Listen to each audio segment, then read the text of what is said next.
हाँ तो प्यारे बच्चों, आज हम लोग नया चैप्टर का शुरुआत करने जा रहे हैं। अभी तक में हम लोग 3 चैप्टर का स्टडी कर लिए हैं, ठीक है। चौथा चैप्टर के रूप में द्विघात समीकरण क्वाड्रेटिक इक्वेशन पढ़ने जा रहे हैं। आप यहाँ पर देखिए, लिखा है फोटो। आपको लगेगा सर किसका फोटो? द्विघात समीकरण को पढ़ने के लिए, समझने के लिए सबसे पहले आप लोगों को चर एवं अचर को जानना पड़ेगा, जो आप पहले जान चुके हैं। जाने हैं कि नहीं? अब आज आप लोग को निकालना है, जाने हैं कि नहीं? बीजीय व्यंजक को जानना है। जब आप चर अचर को जाने, उसके बाद क्या जाने? फिर बहुपद को जानना है। जान गए हैं? द्विघात बहुपद को जानना है। जान गए हैं? तब आप जान पाएंगे कि द्विघात समीकरण क्या है। तब आप समझ पाएंगे कि द्विघात समीकरण क्या है।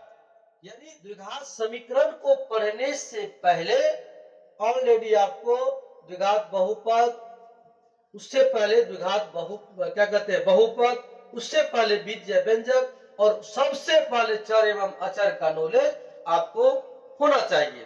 तब आपको द्विघात समीकरण समझ में आएगा। अब देखिए, चर अचर आपको हम बता चुके हैं, जिसका मान बदलते रहता है। It's values always changes, it means that variable.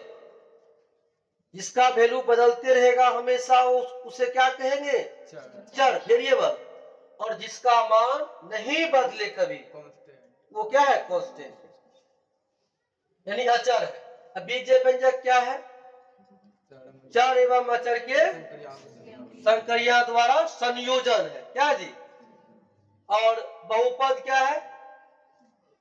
ऐसा बीजीय व्यंजक। अगर आप बीजीय व्यंजक पढ़ लिए, अब इसको डिफाइन कर सकते हैं।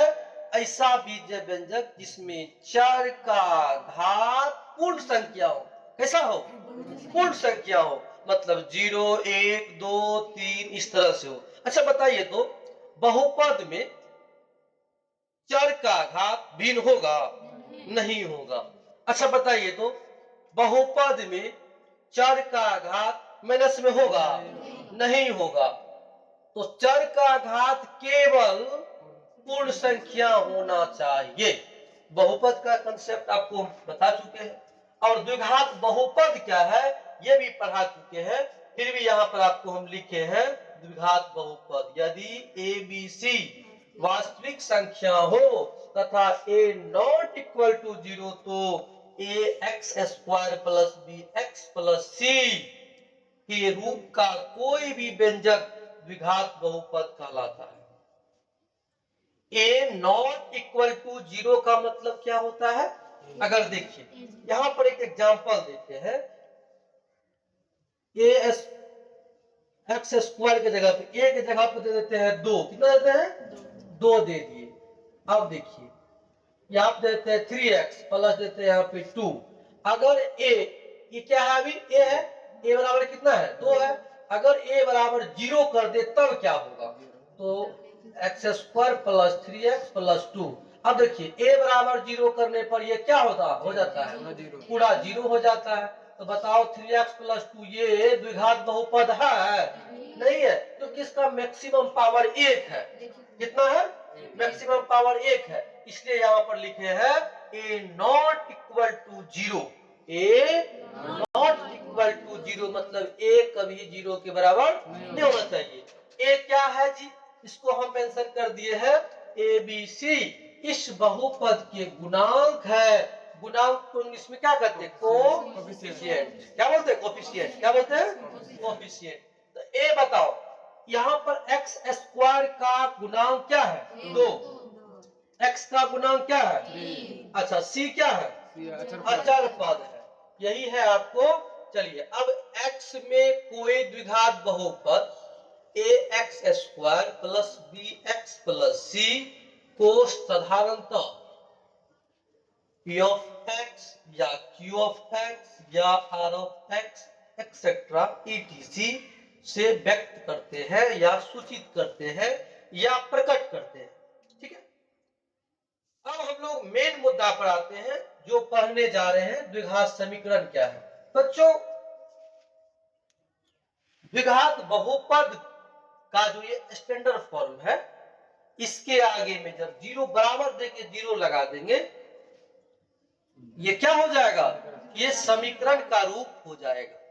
वही बात लिखे हैं, क्वाड्रेटिक इक्वेशन यदि ए बी सी वास्तविक संख्या हो तथा a not equal to zero, तो a x square plus b x plus c बराबर जीरो के रूप का कोई भी समीकरण, यहाँ पे क्या बन गया, बराबर के क्या बन गया, समीकरण बन गया।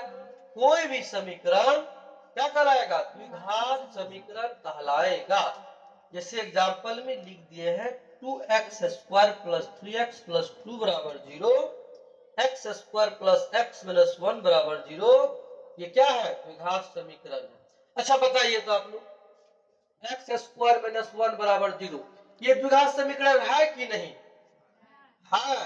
क्योंकि बोलिए, क्योंकि इसमें मैक्सिमम पावर 2 है और बराबर का चिन्ह भी है, इसलिए यह सर द्विघात समीकरण है। तो सर इसमें x कहां देख रहे हैं, हम ऐसे भी लिख सकते हैं इसको, एक्स स्क्वायर माइनस, ऐसे कर सकते हैं माइनस 1 बराबर जीरो। बताइए फॉर्मेट में आ गया ना, ये वाला फॉर्मेट में पहुंच गया ना, ये वाला रूप में आ गया ना, फॉर्मेट में इस वाला फॉर्मेट में आ गया है ना।